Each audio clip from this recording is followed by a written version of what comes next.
to support the platform just in case anything like this happens again, you can do it by way of PayPal, Patreon, Cash App, and also by the Anchor. And you can also further support the platform by way of going to the Teespring store or the shoe store that is located in the comment section below.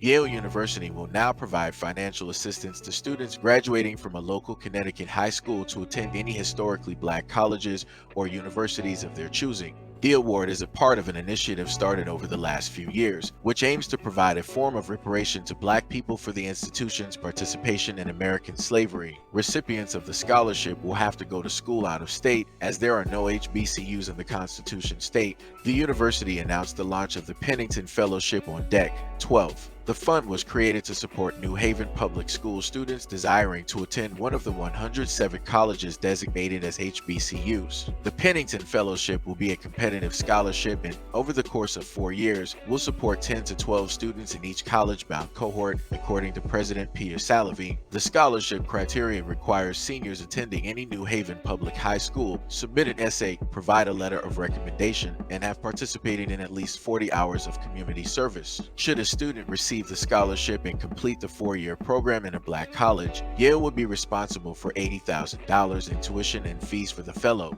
It also is another way for the school to grapple with discoveries that the university was intimately involved in perpetuating slavery. The school acknowledged that enslaved Africans' labor was used in the mid-18th century construction of Connecticut Hall, an iconic building in the heart of Old Campus, and that in 1831, prominent members of the Yale community joined with fellow New Haven leaders to stop a proposal to build a college for black students in New Haven. Another shameful connection to the bigotry of slavery is the names of Confederate soldiers, politicians, and other Southern states stakeholders inscribed on the Rotunda Memorial Hall, done after slavery and in the early part of the 20th century. Most recently, in the 1920s and 1930s, Yale faculty members played leading roles in the American eugenics movement, including 3 scholars who served on the board of directors of the American Eugenics Society. Salovey wrote that he believes the strength of institutions can be measured in part by their willingness to confront their past openly and act meaningfully on what they find.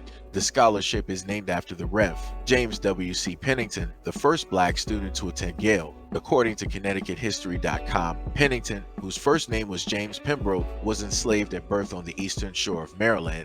In 1827, at 20, he ran away, hoping to find freedom up north. His narrative reveals his journey was not easy, with him even being captured by slave hunters, but being released because he told them he had a highly contagious disease, smallpox. However, he made it to Pennsylvania, connected with the Society of Friends, better known as the Quaker community, and went through the Underground Railroad. The preacher lived as a fugitive for 24 years before being able to legally call himself a free man. After living in New York and later Connecticut, Pennington desired to go to Yale Divinity School, but was prohibited from formally enrolling because he was black. However, he was not deterred from auditing classes at the seminary. A minister, scholar, and speaker, Pennington also became an abolitionist, counting as his friends William Lloyd Garrison, Simon Jocelyn, Louis Tappan, and Frederick Douglass. In fact, in 1838, he married Douglass to his wife, Anna Murray. Despite living in a time when black citizens were denied equality, James Pennington pursued education for himself and others throughout a life lived with extraordinary courage, the Yale president remarked. From 1828 to 1834, he hired teachers to tutor him in Greek and Latin and attended night school, all while working as a coachman in Brooklyn Heights and gaining prominence as a delegate at the First Colored Convention in Philadelphia.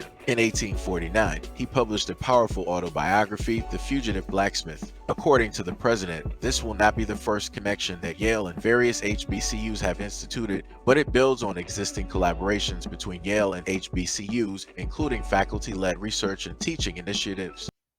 Now, I'll put it to you like this. I guess you can, in a sense, say that this is a start to try and, fix. You can't really rewrite wrongs because the wrongs have already been committed. The only things that you can do is admit fault and, do your best to help the future and to make sure that things like this don't necessarily happen again. Like I said, I will admire the fact that they are admitting fault in a lot of places, not even just the fact that they had, um, slaves build a certain part of section, or had a hand in putting together the college. But they also admitted the fact that, we had people that were on the board that were a part of the eugenics society. That's a bold that's a very bold thing to admit, because if anybody even knows anything about eugenics, you know how bad um, that is, and how it was, and the people that thought within that same realm. Matter of fact, I covered one of those people by the name of Margaret Sanger. She was one of those who believed in eugenics. She believed in filtering out, certain types of individuals or ethnicities, right? And letting other ethnicities, preferably her own, prevail. And like I said, I'll look at it as something because, it's sad to say, you just gotta, take a win where you can sit up there and take it. As Black Americans, there are so many fights that we are doing all across the board, and it just seems as though there are L's, across the board too. So, this is a small win in a larger, war. This is, a little piece that we can take, and decide to make something out of it. The best thing that I can, in a sense, state is that if there are Black students specifically out there that want to go to a historically Black college and, potentially don't know how to get there, keep your grades up, get that letter of recommendation, write a letter, do more community service than what is actually asked. I think they said about 40 hours community service. Just do 100, because on top of that 100, you never know where that extra community service could actually um, put you, in a sense. Other people can recognize, like, oh, yo, I've seen that, you do some very good work. I seen you around the community. You might end up, rubbing shoulders with a business owner, or being in Connecticut, you might end up running into like a millionaire or something like that, depending on where you're doing the community service. So a lot of these things are actually pretty beneficial, even though I understand that a lot of people don't see the actual weight and how beneficial, um, things like this can actually be. But like I said, the more you can do, the better it will be for you in the long run. And then on top of that, also think about the fact of, like, all right, you got a recommendation letter, let's say from a teacher, your grades are up, or maybe it's like the principal or the superintendent, whatever it is. Then on top of that, you might have extra recommendation letters from people in the community because they've witnessed the good work, the type of individual, the type of person that you are, and they're willing to, in a sense, speak for you. And like I said, you never know. Some of those people might be legacies, right? They might have, some pull directly into college, right? So again, I'm just, further, trying to push that point of, doing a lot, can be very, very, beneficial. And I would also state to a lot of the parents there that are in Connecticut, like, yo, start talking to your kids, start pushing them towards going to, historically Black colleges. I can't, in a sense, really name you another um, Caucasian institution that is like, yeah, we're trying to, really help Black students, pick and choose the colleges that they want to go to. And even within the article a little bit later on, Yale admitted that, their acceptance rate is, in a sense, quite low, and that's just in general. But the other thing that I want to also state that I have a problem with is that they stated that the scholarship, in a sense, is open to everybody. And I'm like, well, in a sense, what took place at Yale did not specifically happen to everybody. Even going back to the article, let me see if I can actually find it real quick. They said that they had one man this is what it said. According to ConnecticutHistory.com, Pennington, whose first name was James Penbrook, was enslaved at birth on the eastern shore of Maryland. And in 1827, at the age of 20, he ran away hoping to find freedom up north. However, he made it to Pennsylvania, connecting with a society of friends, better known as the Quaker community, and went through the Underground Railroad. The preacher lived as a fugitive for 24 years before being able to legally call himself a freed man. After living in New York and later Connecticut, Pennington desired to go to Yale Divinity School, but was prohibited from formally enrolling because he was black. However, he was not deterred from auditing classes at the seminary. So you had a man who was once a slave run away, gain his freedom, and then decide to was like, hey, you know what? I want to sit up there and go to college.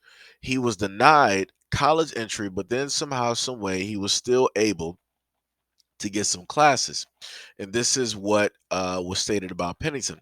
Despite living in a time where black citizens were denied equality, James Pennington pursued education for himself and others throughout his life, lived with extraordinary courage. And that was stated by the Yale president. He also stated that from 1828 to 1834, he hired teachers to tutor him in Greek and Latin and attended night schools, all while working as a coachman in Brooklyn Heights and gaining prominence as a delegate at the first color convention in Philadelphia.